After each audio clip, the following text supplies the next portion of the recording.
Well, hello. How's everybody doing? Welcome to the White House.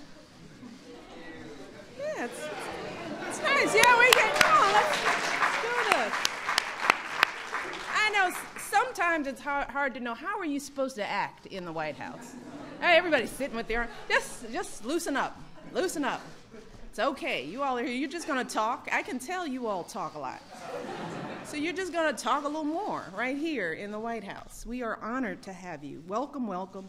Let me start today by thanking Paulette for moderating today's workshop.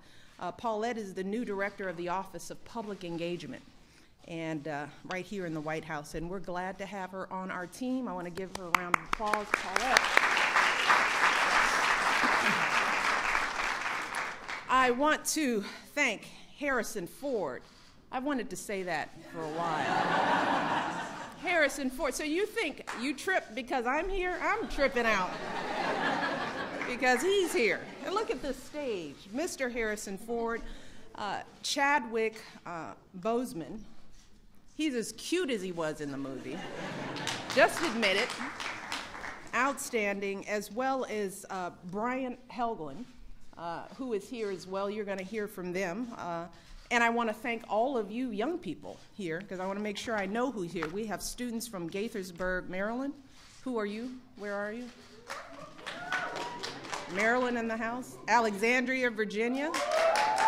Guys are here. We got some D.C. kids.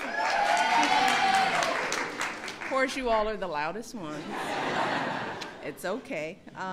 We've got students from the Animo Jackie Robinson Charter High School in Los Angeles. Have some of our LA. Where are LA kids? There you go. You can be louder.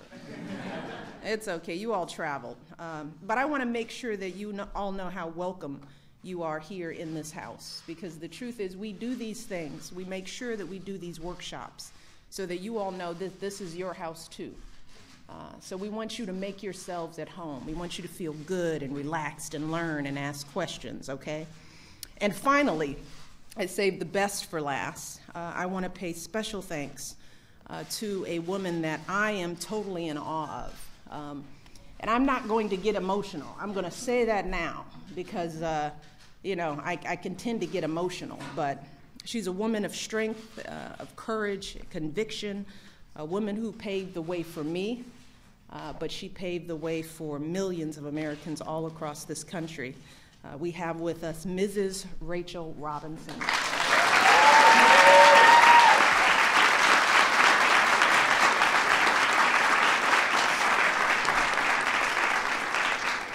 And this is what a beautiful woman looks like. She is a proud 90 years old. And I'm telling you that because she told me she's proud of it. And I told her she wouldn't have to tell anybody how old she was because she doesn't look a day over 40. Beautiful and smart and gifted and graceful. So we are just so thrilled to have everyone here. Now, the president and I, we watched this movie over the weekend. It was just us because our girls were away. And they are definitely going to watch this movie. We think that everybody in this country needs to watch this movie. And I can say with all sincerity that it was truly powerful for us. I don't know about you, but we walked away from that just visibly, physically moved by the experience of the movie, of the story. And it wasn't simply the wonderful performances, because the performances were brilliant, brilliant. I mean, I'm no movie critic, but you all are pretty good. Pretty good. And it wasn't the wonderful screenwriting or the directing. It was the raw emotion that it just makes you feel after the experience. I mean, watching anyone go through what Jackie and Rachel Robinson did, the outright discrimination they encountered at every turn, from the fans in the stadium to the airport receptionist, even from some of his own teammates. And you're left just asking yourselves, how on earth did they live through that? How did they do it? How did they endure the taunts and the bigotry for all of that time? And while so many in this country still face clear challenges, they still exist today. I was struck by how far removed that way of life seems today. I mean, there's work to be done, but things have changed. Major League Baseball is fully integrated. You can't imagine the baseball league not being integrated. There are no more whites-only signs posted anywhere in this country. Although it still happens, it is far less acceptable for someone to yell out a racial slur while you're walking down the street. It still happens, but not tolerated. That kind of prejudice is simply just not something that can happen in the light of day today. And then on the other hand, for us to be able to sit in the same room as Rachel Robinson, do you all understand? We are here with Rachel Robinson.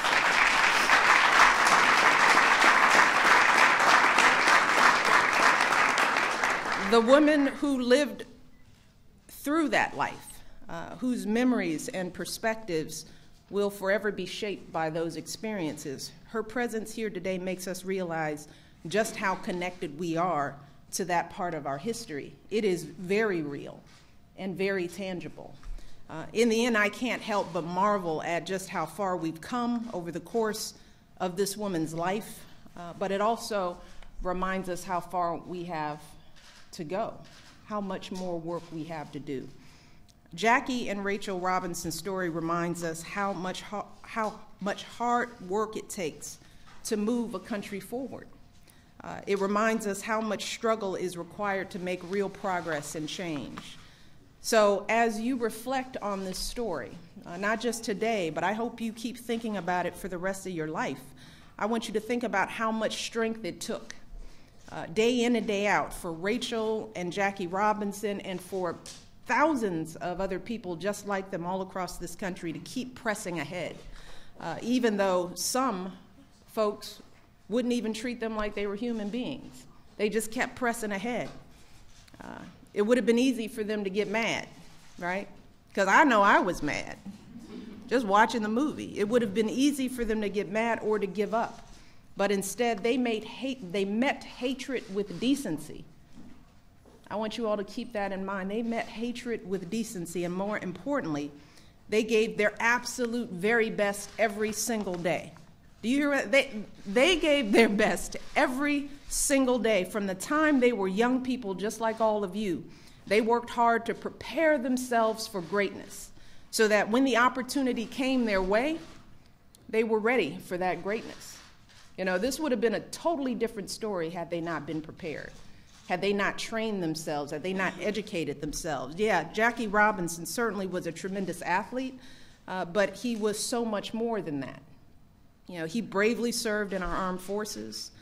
He attended college at UCLA. He competed as hard as he could at everything he did so that his gifts wouldn't go to waste. And Rachel Robinson was in every way his equal, ladies. In every way his equal. She made her education a priority. She worked hard in school. She eventually became a nurse. So Jackie and Rachel Robinson weren't destined for greatness. They prepared themselves for greatness, which meant that they could make a difference outside of baseball as well.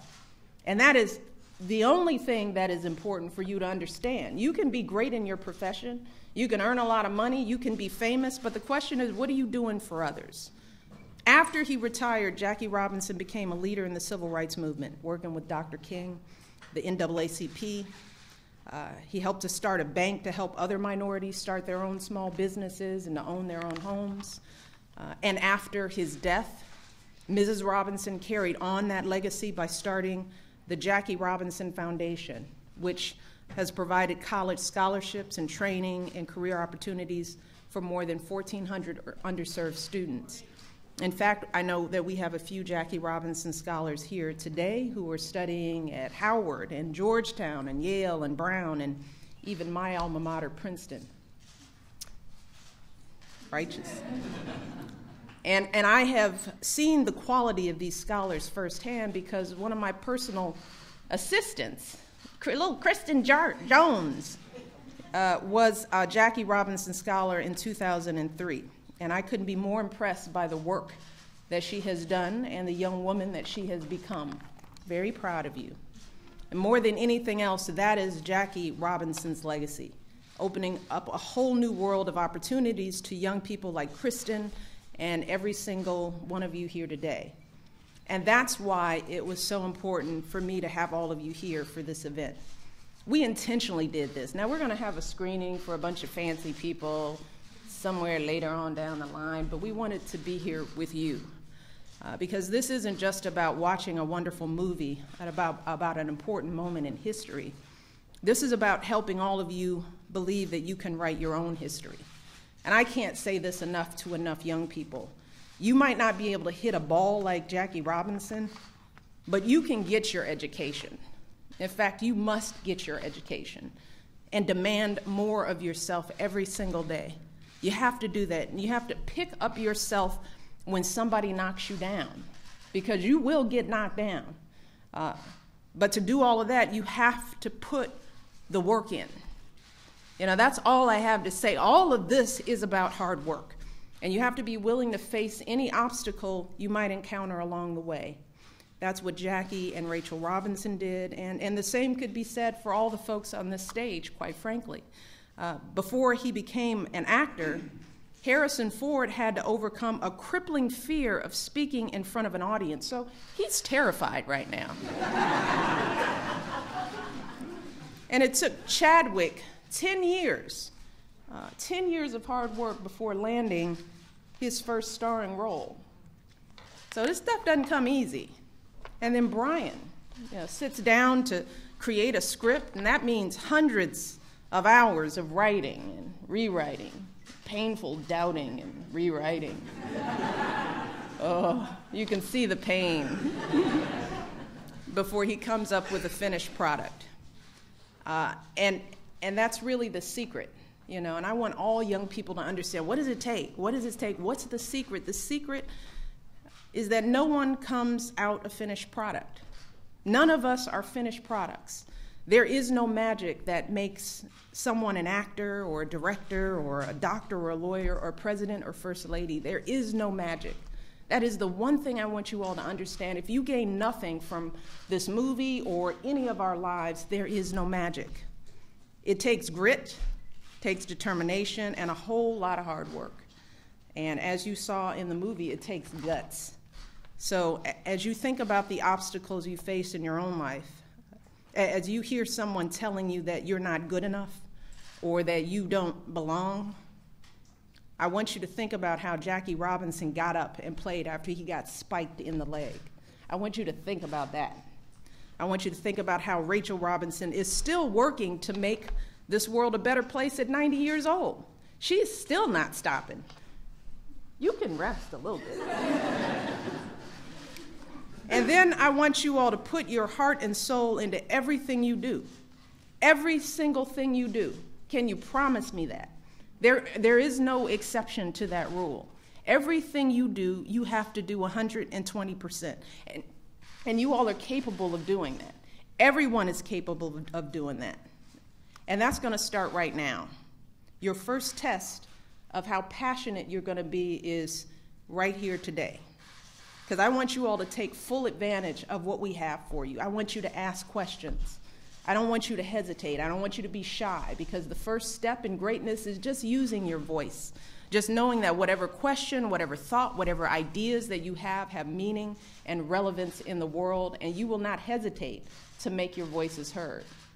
Take advantage of these folks. Make sure you understand and ask questions and push and drive. And when you leave here, I want you to promise me that you're going to keep doing that every single day, no matter what you want to become in life, that is how you're going to lead your life, with greatness, with focus, with drive, determination. And when you do that, and I know you will be something great. Don't know what it is. I still don't know what I'm going to do with my life, but you will be something great. You all have everything it takes to make that happen. And it is an honor for me to be here with you guys. Have fun. I got to go work, but I'm going to get a report on what's been going on here today. So talk and ask questions. Thank you, guys.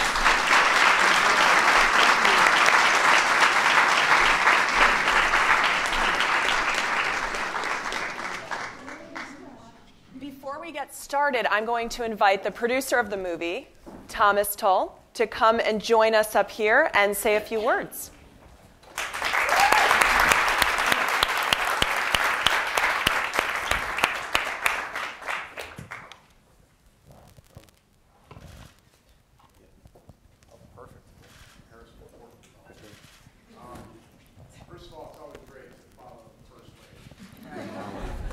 I want to thank our PR folks for doing that. So, did you like the movie?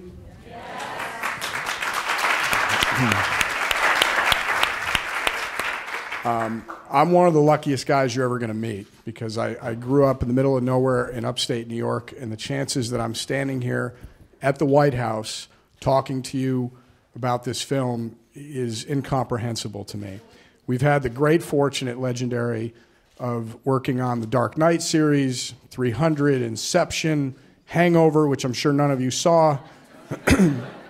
But the most important movie we'll ever make is this movie, is 42. And I think we all owe a debt of gratitude, and this country does, to Mrs. Robinson and to Jackie Robinson and their family.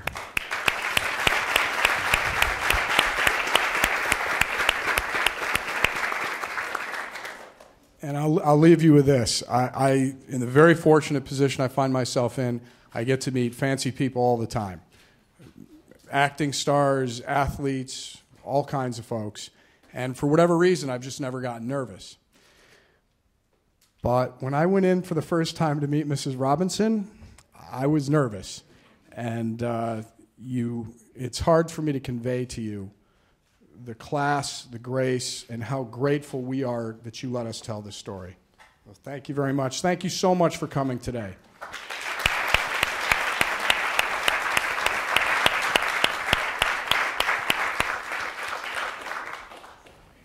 Thank you, Thomas. We are going to get started with our panelists today. I will just make sure that we start with Chad, who got a chance to play Jackie Robinson in the movie.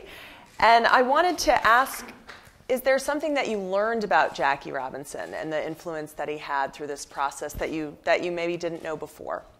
His influence on baseball and beyond? There's a lot of stuff I learned. Should I look at you or look out? And then is it okay? Look out. Well, I think what was important for me was to know his life before the movie starts. We're covering a short period of time. Brian, I've heard him say before that that time is the enemy of the drama. So it was important, I think, that we told this short span of time because you get more of the details and more of the subtlety of the person. And so I needed to know in order to show you that subtlety, to see, in the nonverbal things about him that maybe you didn't know just from reading the books. Who was he before? Who was he before he broke the color barrier?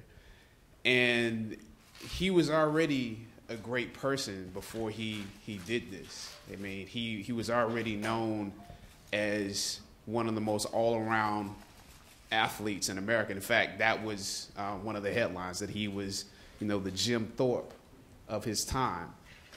He was a better football player, possibly, a better basketball player, better at track and field, broke his brother's, record in the broad jump. And his brother was an Olympic athlete who finished second to Jesse Owens, finished with a silver medal. And so knowing that and knowing that he, because a lot of you will try a lot of endeavors in your lifetime, in your careers, and you'll change. You'll find that you did something for a certain amount of time, and then later on you realize you need to do something else. The fact that he did this in baseball, which wasn't necessarily his best sport, and that he developed the skill in that to reach the highest level, that was amazing to me. And it said to me that he already knew that he could achieve excellence, whether it be the Army, football, basketball, even tennis he played, that he already had that in him. So to me, that was one of the most important factors of sort of playing his iconic nature, was that he was going to do this whether it was baseball or something else. He was going to do something to change his surroundings. Thank you so much. Our next question is for Brian. I think we can all agree that there were some amazing casting decisions in this movie, and I wanted to get a sense of how you went through that process. Yeah, it's always it's tricky because it's real people. A lot of the characters in the film, or I think almost all of them, are real people. So I had done as much research as I could to try to get a sense of who everyone was. But at a certain point, you just kind of forget about all that and try to see who captures sort of a feel of the person rather than anything else. And I'll just speak about these guys because they're here. But Chadwick came in, was the second of probably 25 actors who came in for the part, and he chose I thought, a very brave performance in his audition. He didn't the scene where he's in the tunnel where he breaks the bat. He did that scene. I mean, he was going to do that scene. He had to do that scene, but I think he did it first, and he did it with a wiffle ball bat and a chair. And basically, what he did in the room in front of me was what he did on screen, and a director doesn't do it. A director doesn't really do anything except say, move a little to your left or move a little to your right. And so Chad came in and did that and chose such a brave way to go, whereas a lot of actors come in and they do a kind of down the middle performance because they don't want to get eliminated right away.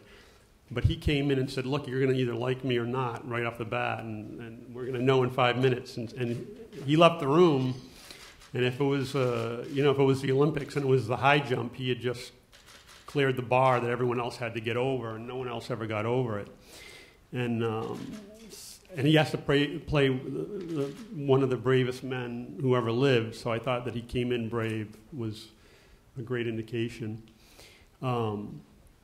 Harrison, on the other hand, was I worried about Harrison because I thought he's such an icon on film, and everyone knows him for all these parts. And I thought really Branch Rickey had to be a character actor because I thought he had to disappear.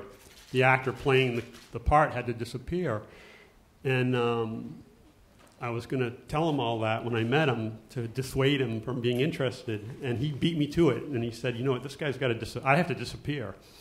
And, he told me how he wanted to disappear into the part and look different and wear a suit to bulk up and change his face and change his hairline and change his voice. And I remember he had his first hair and makeup test, and I said, no one's going to recognize Harrison Ford. And he said, oh, that guy. He says, I think we've seen enough of him.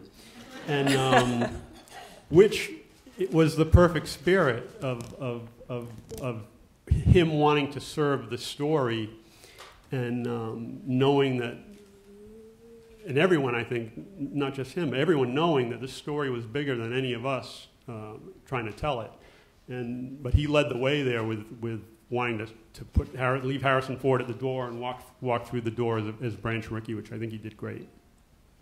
Wonderful. That is a great prompt for our next question for Harrison. This was a really amazing character, and there was a very powerful scene where the character talked about not having the guts not to fight back, and I wanted you to share with the audience what your thought process was and sort of what that scene was like for you. Well, I'm going to tell you, first of all, frankly, that I have no memory whatsoever of thinking about it. It was, I was blessed with wonderful words and a truly talented actor to work with and a director who had written those words.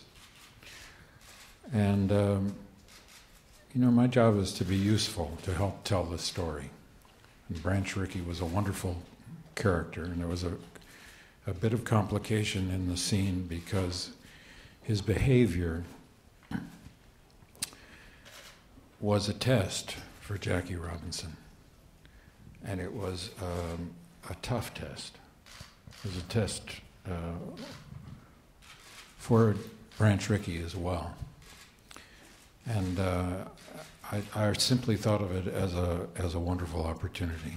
And the trick of acting, and it is not really a trick, is to be there, to be present with the person that you're talking to, and to recognize that what is true is what transmits across the screen. The language of film is emotion. And if you can truly be emotionally truthful, then the message will be received. And to work with somebody as talented as Chad is, and to see the steel that he brought to the test was inspiring to me.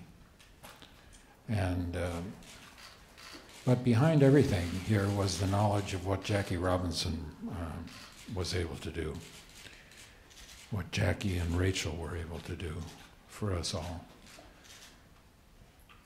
And to be part of the telling of that story was for me a great honor. Wonderful.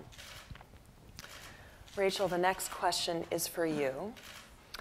There are very few people who knew Jackie like you did, and we wanted to see what you thought he would think about all of this, the movie coming out, so much attention on the story, and just get a sense from you about what you thought he might say. Well, first of all, I'd like to say good afternoon to everyone. I'm so happy to see the students here. Part of what's exciting for me and makes me feel joyous is the fact that this film is going to be it will inspire many of you to think about your own lives and do what you can do with the opportunities that come your way. What was your question? I had been asking how he might feel about all the movie coming out and the attention on your story. Okay. When I met Jack on the UCLA campus, I was a freshman and he was a senior. And he was what they call big man on campus. And I thought, when one of his fellow teammates, brought him over to meet me, I thought, oh, he's going to be arrogant and impossible because he has 4 letters and everybody looks up to him on campus. And anyway, when he came over, he was quite different. And I think I fell in love with him right then because he was humble. The sense of humility was so great in him. And this is connected to your question because I don't think he would ever have dreamed of having this kind of film made of him or the attention given to him as a hero, because that wasn't what he was looking for in life. So that I think he would be pleased. I hope he would be pleased. We worked very hard to get this done. But I don't think he expected it, and I don't know that he would be so excited about it. He had other things to be excited about. Absolutely. Tell us a little more about the things he was excited about. Well, Jack passed in 1972, and my son, Jackie Jr., was killed in an automobile accident in 71, and my mother died in 73. And it was the most devastating period of my life. I felt like I had fallen into a deep hole and had to find a way to get out because I had 2 other children waiting for me. So that some of the ideas that are generated at that time and during that process of those ideas, a film was one of the things I had hoped we'd have a chance to make and have a chance to bring Jack's life before the public, and also have the legacy live on in a number of ways. And that was that's what inspired me to try to get the foundation going, get the movie going. Well, 30 years later, we're still trying to get a movie. We had a number of producers who came to me who said they wanted to do the movie, but they didn't have the resources until Thomas came. And then when I met Thomas, even the first time I met him, he made me believe, I felt confident that he was going to be able to do this movie. He had already thought it through. He had the idea. He had the commitment. He had the courage to do it. And he had the resources that are necessary. And there are, you can have ideas, but you got to find a way to carry them out. So that my excitement about the film has been tremendous, because we've finally gotten something done, and it's wonderful. It's wonderful. Thank you so much. The movie itself was very historically accurate. I wanted to ask Brian about that process generally. What type of research did you do, and how accurate do you think it was, and what did you use in order to accomplish that?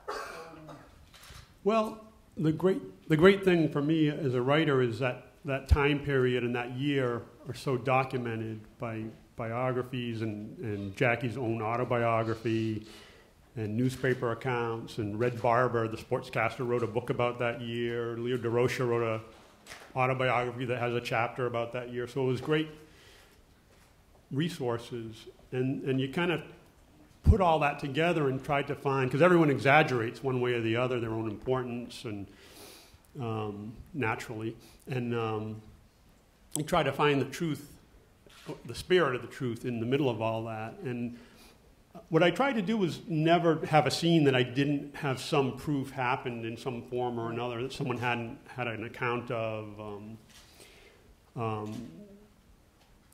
There's a couple of exceptions in there that I did for dramatic reasons, that I thought the spirit of them were true. But as far as when you get just down to making it, then you just get a bunch of great people, the production designer, and you get the guy who knows where every old car in Alabama is, and drags them all to the set, and tells you which ones will run and which ones won't run. And so it's a lot of just hard work of people running down the street and pulling down signs, and the effects guys painting air conditioners out of the windows so they don't show up, and it's a lot of people doing a lot of hard work and giving everything they got, really. Wonderful. And did you have a lot of people who were there at the time to help you out? Will you walk through kind of working with them, particularly Rachel or anyone else? Yeah, no. Ralph Branca was very helpful, the pitcher, but Mrs. Robinson obviously was the end of the line, and I told the story about her last night, but I'll quickly tell it again. When I had finished the script, it was sent to Mrs. Robinson, and we're all waiting, and no one knows what she thought, and I finally got called, and I left Los Angeles. I talked to Thomas, and I said, what does she think? And he's like, no one knows what she thinks. She's not saying. So we did everything we could, all our intelligence. It turned up nothing.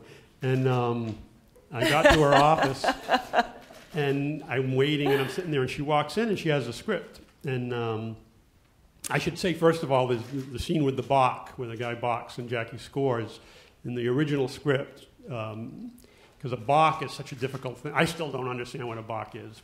But it's so hard to understand. I had Mrs. Robinson, her character, turn to Wendell Smith and say, what happened? And he describes the balk to her. And in the movie, it's little Ed Charles and his mom. But she came in. I didn't know what she thought. I was petrified. She had a script that had folded corners and Post-its sticking out of it. And I'm just like, it's over. And she said, I read the script. And I said, great. And she said, let me ask you a question. And I said, yeah. And she said, in what world do you think I don't know what a balk is? And I said, well, it's a very hard thing to understand, and I need someone to explain it for the audience. And she said, well, have someone else explain it, but don't have it be me. But that kind of thing, carried all the way through. That's a funny version, but we had her eyes on it, and that was a blessing. Absolutely. Well, thank you all so much for being here today to walk through a little bit of how this movie was made and the pieces that you all played in it. I'd love at this time if I can invite Thomas on stage, and we'll give everyone a round of applause. We have time for questions. Oh, great. Questions from the audience. Thank you so much. I got the wrong cue. Apologize. Who has some questions for the panelists? I bet we've got one in the back. Yes. To Mrs. Robinson, do you believe that, Jackie's legacy continues on today in the African American community, or is it somewhat lacking? I do believe that it is important to the African American community today. We have made great social progress in America, but we still have a lot of work to do. We're not there yet. It's not a perfect world. And I think that the African American community, while they have had white people taking the lead and a lot in some things, they're now taking the lead, and they have been since the Civil Rights Movement, taking the lead and wanting to make the changes, create the changes or give leadership to the changes. So I think that that Jack is well respected in that community, in our community. Do we have another question from the audience? Is there anyone over here? Yes. This one's for Ms. Robinson, and I was wondering, what was it that drove you to accomplish everything that you and Jackie accomplished during this rough period? Like, what was your main motivations for persevering?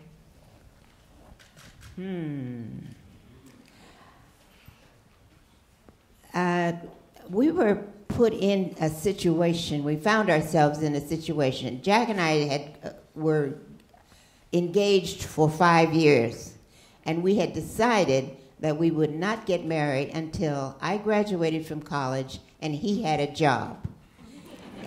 And the J-O-B was very important.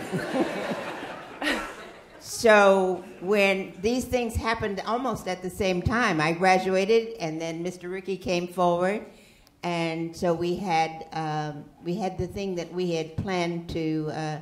Our plan was moving forward at that point in time. What was your question?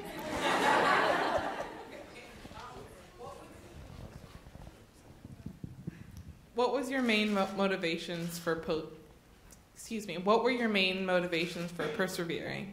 A main motivation for persevering was we wanted a full life, a decent life, and as Jack always, we have a quote that Jack has used a lot in his books and on his speeches. A life is not important except in the impact it has on other lives. And so that it was not just our own lives, but we wanted to have some impact in the society. And that we had, that determination we had from a very early age. And I think we tended to think of what people call obstacles, we tended to think of them as challenges. Something you had to address. You couldn't walk away from it. And so that was another motivating factor because there were a lot of challenges in our time. Yes. Do you have a question? Hi. My question is for Mr. Thank you. I appreciate it. My question is for Mr. Ford. If Wikipedia serves me accurately, you were a lad at the time that all of this was playing out in real life. So in the film, your character stated that he wanted to pretty much vindicate something that had happened in his college years of not stepping up for a teammate. So my question for you is, at any point in this film, did you feel as though maybe you were vindicating times of your life past? Good question. To be frank, the thought did not occur. I grew up in a family of very My parents were very liberal. They embraced social change, and they embraced equal rights for all. And we didn't know much about baseball and what was happening in the Robinsons' life was not much a subject of conversation, to be frank, because it didn't manifest as a civil rights issue. And later, when baseball met the challenge to break the color barrier, and civil rights became a dinner table conversation, my parents were very vocal about how important it was for us to understand our American history and what had been done, and that we now had an opportunity to redress that situation. And by the way, I agree with Mrs. Robinson that we've further yet to go. But I don't remember that I was ever challenged by an opportunity to feel different or superior to anyone else. I think the truth of that seed, and there certainly is a great truth to it, is that I think 3 times in the film, Branch Rickey is asked why he's doing what he's doing. And he gives at least 3 different answers. But when finally pressed by Jackie Robinson, he feels compelled to give the true emotional answer, is that baseball is a game he loves. There was something at the heart of baseball that was unfair. And then he told about the experience with a fellow player when he was a coach player at Ohio Wesleyan University. And I think it's a very important scene for me, and I was very pleased to have the opportunity to participate in this. So there's a conventional answer, and then there is the deep emotional answer to these kinds of questions. Why you do that? And one of the genius things about this film is that we don't talk about the story. Brian didn't write a script in which you talk about the story. This is a film which gives the audience the experience of being there, the experience of feeling viscerally what it was like to meet the challenges that Jackie and Rachel faced. The visceral experience of what Jackie Robinson went through and what kind of a guy he was. So that's the genuine pleasure for me as an actor to be part of this story. It's sort of a long answer to an easy question, but thank you. Thank you for asking. Yes, in the back. This question is for Chad. I wanted to ask, how has playing the role of Jackie Robinson changed your life? Or what kind of impact did it have on you as a person?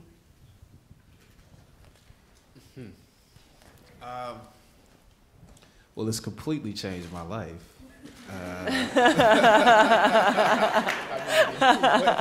In what way has it not changed my life? I wouldn't be here on the stage with Harrison Ford and Mrs. Robinson and Brian Helgeland had I not played the role, first of all. And I think in terms of my understanding about when you play someone who lives so courageously and when I think about what he did, you know, we go home and we watch Sports Center at night, or at least I do. A lot of you do too.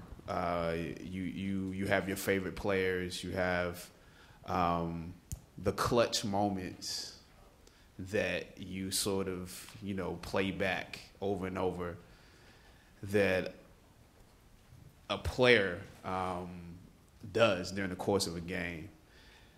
But he didn't just do it on the field. He lived a clutch life. You know, he had clutch moments in his everyday life, because when he left the ball field, there were people that were scrutinizing him on a different level. When he was going to the ball field, scrutinizing him on a different level. In the film, Nicole Beharie, who plays Rachel Robinson in the movie, we talked about this sort of sacred space that they had to have at home. But as soon as he stepped outside that sacred space, he had to live in the clutch. And so just understanding that heightened reality, it makes you not, you know, the things that you worry about on a day-to-day basis, they seem like futile to a certain degree. Like you're able to sort of rise to the occasion in a way because you play someone who does that. It gives you a sense of courage. And I think ultimately that's why we watch movies. You watch movies to walk in the shoes of the protagonist or the hero. And also to see when you're the other characters sometimes too. But it's not just me playing it, it's also you watching it. And I think that's, you know, I feel blessed to have had the opportunity to do that.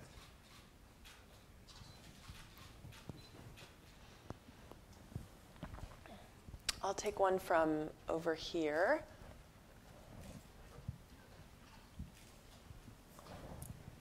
This is from Mrs. Robinson. How involved were you with the making of the movie? I know I had an appropriate consulting role, and I wanted to be a consultant. I didn't want to make the decisions. I was in no position, didn't have the knowledge of the field or anything that would make me feel I should make the decisions. Their film. But I also wanted to be involved as a consultant, mostly around to see that things were authentic, and to make any corrections that I needed to make around attitudes. So I did my work mostly with Brian through sending him notes about the script, and then step back and let them do their work, and they did a great job.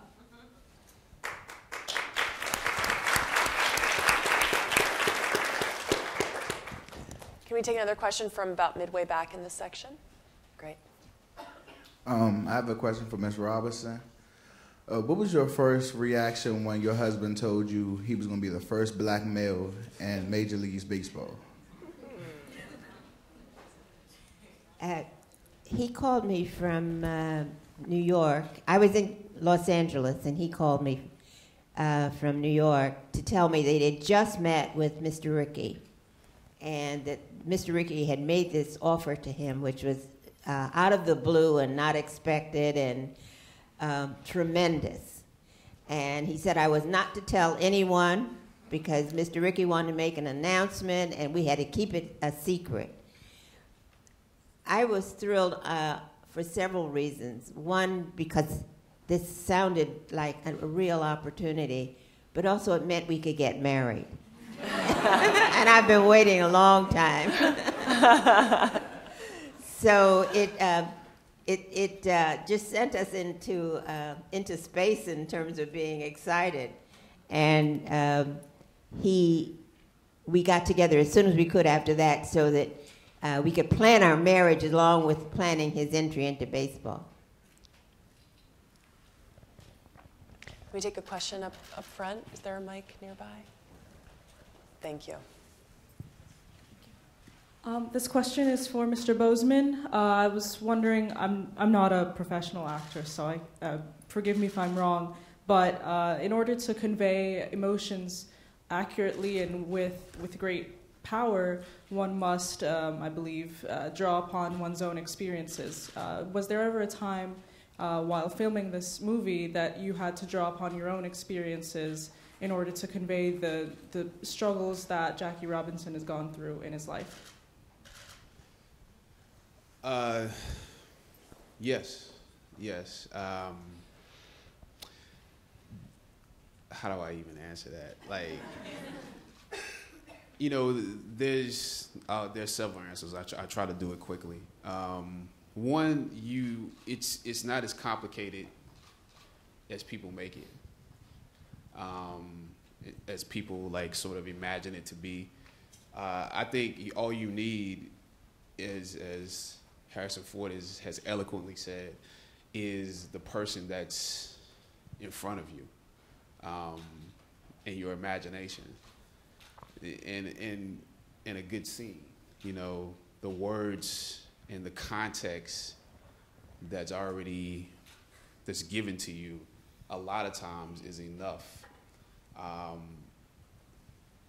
because you have that ability as a person to sort of create realities. So even if you haven't experienced, because I mean, if I was playing a bank robber, I've never robbed a bank before.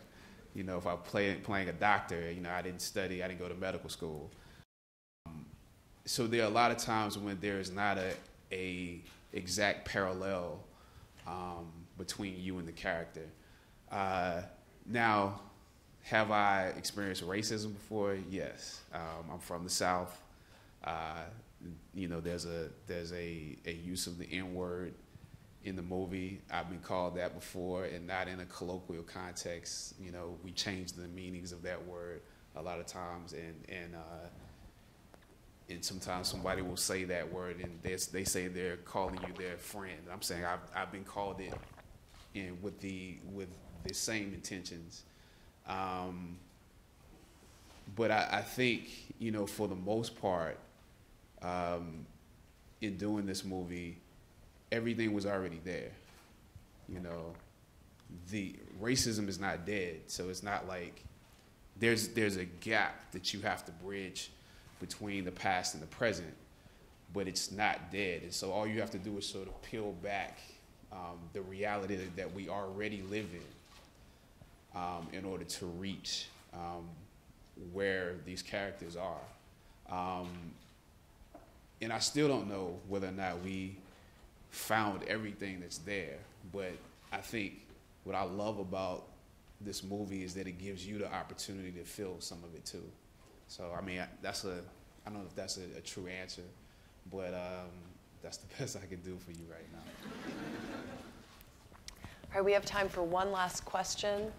Here in the back. This is for Ms. Robinson. In the movie, I noticed that Jackie Robinson was a tough person, but in reality, what was he like? He was a tough person. He was a strong person. I like that better than tough. He had a very strong personality. He would make commitments and keep them. He was courageous in many ways, and he was very determined. He was determined to see that he could do or would be able to do what he had the opportunity to do. And so he was strong in those ways, and strong in his values and his beliefs. He was a very religious man and believed in God, and believed that God had a strong influence in what happened to him. And so that, I think that helped him a great deal. And then he could make commitments to others. To me, to Branch Rickey, he could make relationships count and made them important as a part of his life, so that he had all those strengths. And he never smoked, he never drank, he even talked against drinking. I mean, you'd go to a cocktail party and the lady would say, the hostess would say, "What will you have to drink?" He said, "I don't drink." You know, I mean, he was a little stuffy about that. But his beliefs were his beliefs, and he would fight for them. That is a great way to end. Thank you all so much, and let's give these folks a big round of applause.